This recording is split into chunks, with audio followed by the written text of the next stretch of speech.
الزمالك بيدفع ضريبة الفشل في كل حاجة.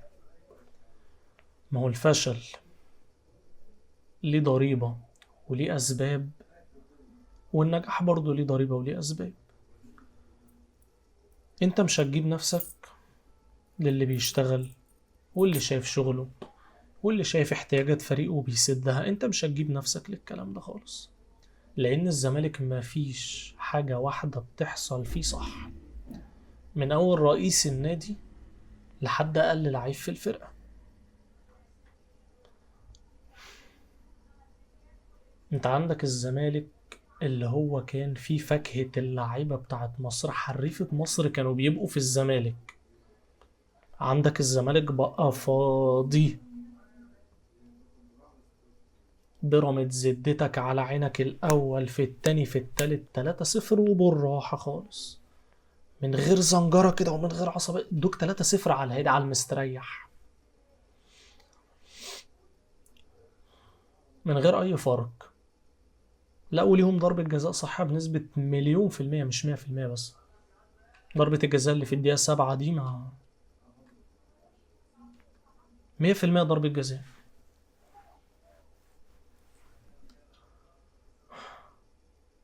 كل حاجة في النادي ده بتحصل غلط، كل حاجة. هو الواحد عارف ان الزمالك، انا وانت عارفين ان الزمالك فنيا قليل. الزمالك ما بقاش فيه لعيبة.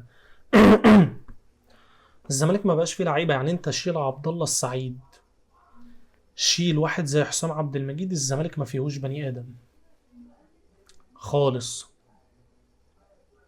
زيزو، انكل زيزو، حبيب قلبي زيزو، ايه ال 100 مليون حلوين؟ بيدفوا في الشتاء اللي احنا فيه ده. حلوين ال 100 مليون.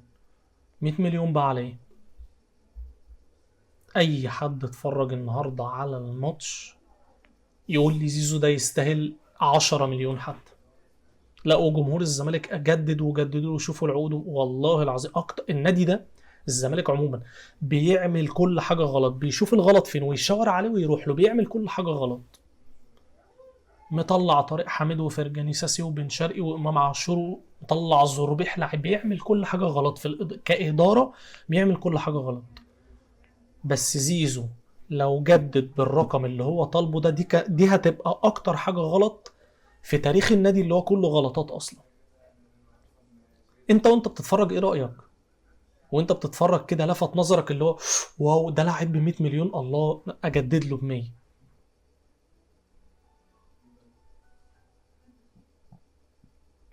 وانتوا مستنيين ليه؟ ما تقول له يا عم يروح يشوف حاله. هو مش عايز يروح الاهلي، ما يا عم وديه الاهلي.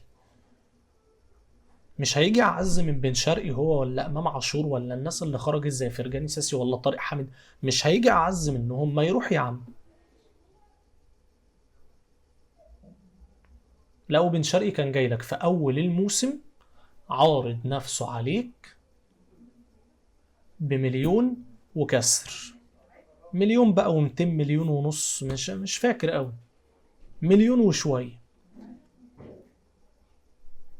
فانت لو جددت لزيزو بالرقم ده اللي هو بن شرقي اللي قد زيزو في الكرة 10 مرات، ما جبتهوش وعايز تجدد لزيزو بالرقم ده، لا يبقى حرام عليكم. لا بجد اقسم بالله يبقى حرام بجد. لان انت رحت جبت لي اسمه ايه، عمر فرج. رحت جبت لي عمر فرج بمليون. والله في زملكاويه والله ما تعرف ان عمر فرج ده مين اصلا، ولا جه الزمالك وما تعرفوش. رحت جبته بمليون، وبن شرقي كان عايز مليون وشويه، بس بسيطه، حاجه بسيطه خالص. انت جايب لي عمر فرج بمليون في شهر 9، طلعته في شهر واحد. كان جاي يطمن على نادي الزمالك التجديدات فيه تمام ولا مش تمام. فانت كل حاجة عندك بتتعمل غلط. رئيس نادي ما بيشوفش احتياجات الفريق، إداري وعنده لعيبة كسر. الزمالك يا جدعان أصبح فريق فاضي. أنا بلاعب بيراميدز، وبيراميدز اللي أقوى مني، وأنا مش مستني، اللي وصلوني إن أنا مش مستني حاجة من الماتش. مش مستني إن أنا أكسب بيراميدز لأني مش هكسبه. واحنا عارفين ان الزمالك برضو تاني، احنا عارفين ان الزمالك دلوقتي حاليا فرقة فنية قليلة، بس كنت مستني رد فعل الكل اللي بيحصل الايام اللي فاتت دي على صفقة بن شرقي. انا عن نفسي انا كنت مستني اي حاجة، بس اللعيبة مش طلعت بس متأثرة فنيا، لا ده متأثرة نفسيا كمان وباين عليهم. انت لبست الاول، في لبست التاني، في التالت، وانت مالكش اي ردة فعل، ما بتحاولش توصل للجون اصلا. ليها سبب كبير ان عبد الله السعيد طلع من الملعب، ليها سبب، لان عبد الله السعيد هو اللي ماسك لك كل التحولات دي، والمفروض اللي كان يعوضه زيزو، بس زيزو زي ما احنا عارفين فنيا قليل. ازاي يكون بيلعب في الخط الهجومي، ازاي يكون بيلعب في الخط الهجومي وما بيعرفش يتصرف في موقف واحد على واحد؟ يا جدعان موقف واحد على واحد ما بتعرفش تتصرف فيه، انت ازاي خط هجوم؟ انت اكيد مركزك ده غلط، انت المفروض تكون باك رايت مثلا، مش في خط هجوم خالص. 100 مليون ايه يا جدعان؟ ما كانش يقدر اصلا يطلب الطلب ده ولا الرقم ده لو في رئيس نادي غير ده.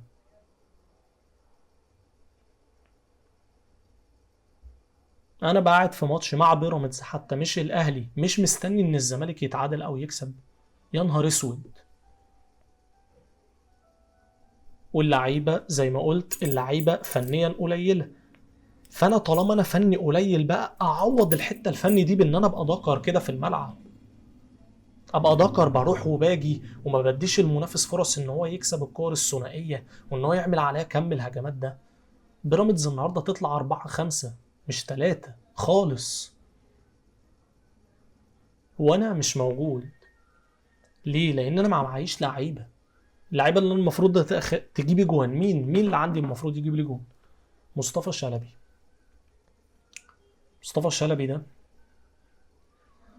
انت بتشوف انواع هافات كتير، الهاف ليفت والهاف رايت بتشوف انواع منهم كتير، اللي سريع، اللي قوي، اللي صايع بيعرف يخش ال 18 امتى ويعرف يتصرف في الكوره، اللي قراراته كويسه، اللي على الجون كويس. ففي انواع هافات كتير، كل واحد ليه ميزه، واحد سريع، واحد في الواحد على واحد حريف، واحد بساطته كويسه، واحد تحركاته كويسه. مصطفى شلبي ما فيهوش اي حاجه من دي، ولا هو سريع ولا هو قوي ولا هو على الجون حلو، في ايه؟ وزيزو اي ماتش، وخدها مني بقى، اي ماتش هتلاقي في انت بتلعب فرقه كوره كويسه زيزو مش هيبقى موجود، لانه كورته قليله ببساطه شديده جدا. لعيب كورته قليله، ما تستناش بقى يا معلم، ما تفضلش معشم نفسك، ما تخليه يا عم يروح. هو مش كان عايز يروح الخليج ولا يروح السعوديه؟ يا عم يروح، يا عم لو عايز يروح الاهلي يروح. زيزو مش هيجي اعز من اللي مشي يعني، زيزو مش اعز عند الزملكاويه من فرجاني ساسي، ولا اعز من طارق حامد، ولا اعز من امام عاشور ولا بن شرقي اللي مضوا في الاهلي، مش اعز من دول. ما عايز يمشي ما يمشي، واحنا هنفضل مستحملين بالاونطه وعلى الفاضي؟ لا والنبي جدد يا زيزو، مش والنبي جدد، ما ان شاء الله مع انه جدد ما يمشي، على الاقل بفلوسه حتى اللي هيمشي بيها دي النادي يعرف يجيب صفقات ويبقى ليه شكل في الملعب. انت قاعد بتتفرج على الزمالك وهو الفريق الاضعف، وقدام بيراميدز مش قدام الاهلي حتى. ايه اللي احنا فيه وايه اللي احنا وصلنا له ده؟ نيجي بقى للاهداف. الزمالك دخل فيه 3 أهداف كوارث، كل هدف كارثة أكتر من اللي قبله. تيجي في الجون الأول كابتن ونش، أظن إن كده كفاية، اعتزل يا عم، اعتزل وانت في أقصى درجات المجد بتاعك. شفت بركات اعتزل وهو في قمة مستوى، اعتزل بقى كابتن ونش وانت في قمة مستواك بقى. ايه يا عم في ايه؟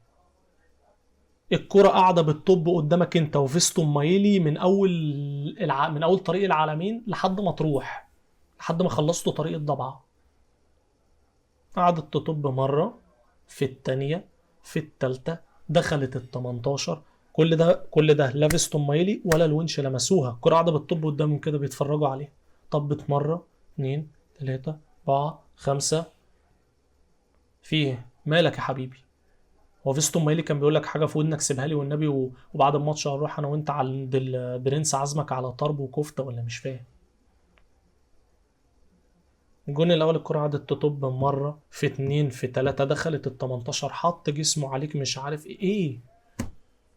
الكرة دي من وهي بره اطلع كله هو والكرة قلبه واتحسبت فاول ما تتحسب.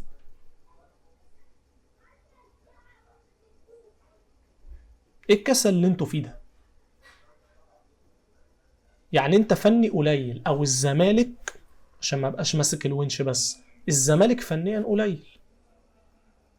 عوض القله الفنيه اللي عندك دي. انت قليل فني صح، القله الفنيه اللي عندك دي عوضها بالقلب. العب بروح،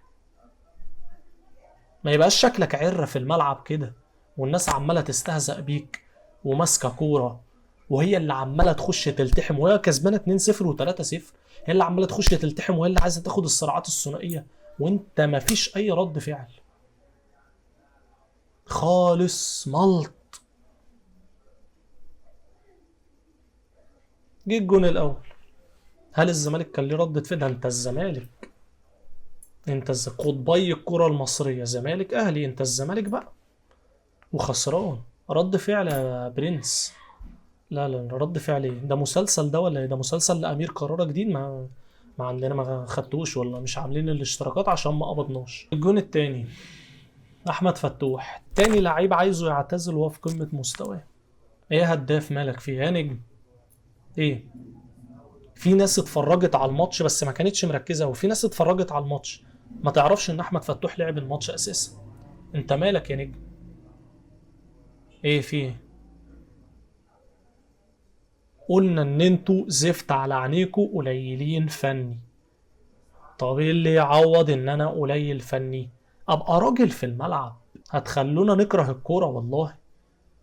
احنا المفروض جايين نتفرج على الزمالك وبيراميدز، المفروض ماتش الى حد ما يكون متكافئ بين الطرفين. احنا ما شفناش طرفين اصلا في الماتش. بيراميدز كان نازل يلعب تقسيمة تمرينة، والماتش كان يخلص 4-5 مستريح، والحكم ظلمهم في ضربة جزاء ب100%.